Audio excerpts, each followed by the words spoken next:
separated. Every single block has its own ID, and it's electronically controlled via rainbird valve. So we're either irrigating or we're fertigating.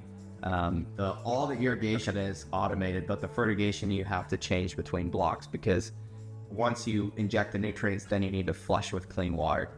So a lot of people will make that mistake. They'll just fertilize everything and then they'll turn it back to the irrigation. But as soon as you put out your fertilizers, you got to flush with water, and you have to know how long does it take to get everything out. So it's a calculation of how many feet are there of the 3-inch pipe, how much water volume it is, how fast is that water moving, and then how much for all those drip emitters, how many gallons are actually going out in that whole block per hour altogether when you add up all those emitters, and then injecting with indicator dye to actually verify all that's happening.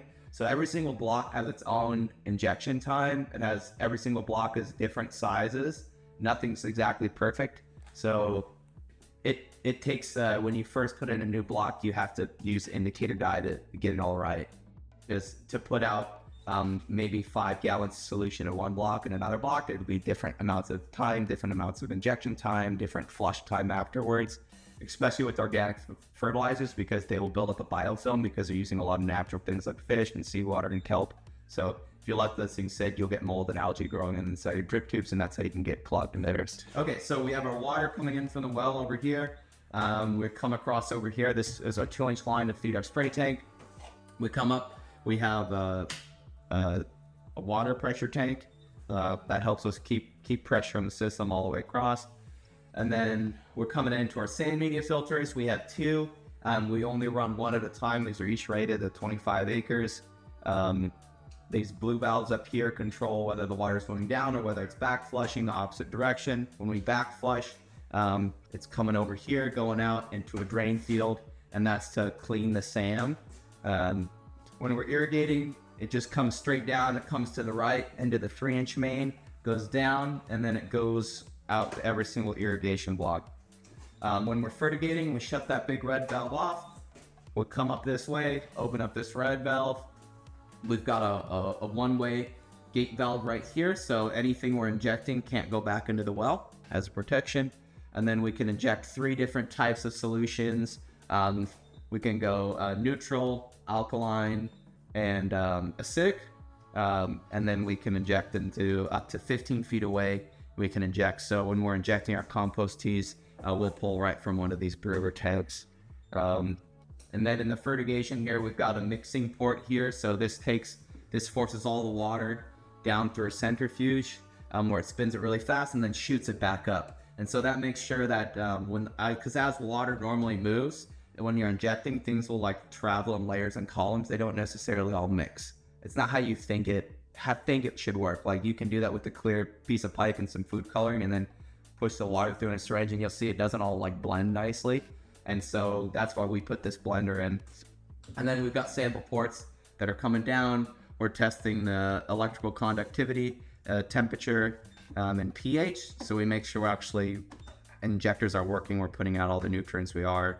The temperature is something we don't necessarily really need because it always is the same coming from the well. Yeah, the hot water heater, this guy is for the sink over there. And then the hot water heater, the reason it's here is so there's no heat on this side of the building. And so this hot water heater keeps this whole thing from freezing, so we don't have to winterize this. So we've got a little Irritrol. This is how we're controlling. We can go up to 48 stations. We've got 28. Everything's electronically controlled. We can turn it off for rain. I can change the water budget. I can have it changed with this Irritrol sensor, so I can have it water restrict based off of certain percentages of moisture or rain and whatever I want to program it. It's a pretty basic system. This is the climate logic is like for golf courses. It's not like specific for orchards, so it's not as accurate as some of the technologies. So I usually don't let it water restrict. I normally do that manually based off my soil probes. I'll change the water budget in here. When we get to the wet season, I'll just turn it off, This is just an IBC shovel. I cut the top over. So when I'm mixing up my fertigation, a lot of times I'm doing 10 acres in a day, or almost the whole farm. And so it's really easy for me just to mix up a big batch in here and inject it. than it is to make up like a 5-gallon bucket for 1 acre, and then another bucket and another bucket and another bucket. And it's a lot of cleaning of buckets. And so the other reason for these is when I'm making compost teas, I can brew 2 brews at once. So I brew one up the day before, and then I can filter it, transfer it over to here, and then start my next batch. And then we do the compost teas, I'm doing 30 gallons per acre to every single block. It's getting a lot of compost tea. Like you can see, it's black in the strip. Yeah, and it's bubbly, and yeah, it's just total fungi. And it's got molasses in there, and kelp, and humic flake, and Pacific Grow, and sea crop. And this is all just filtered air here, and it just injects it down, it bubbles, and then it gets the oxygen content above 20%, which is what you gotta have for fungal growth.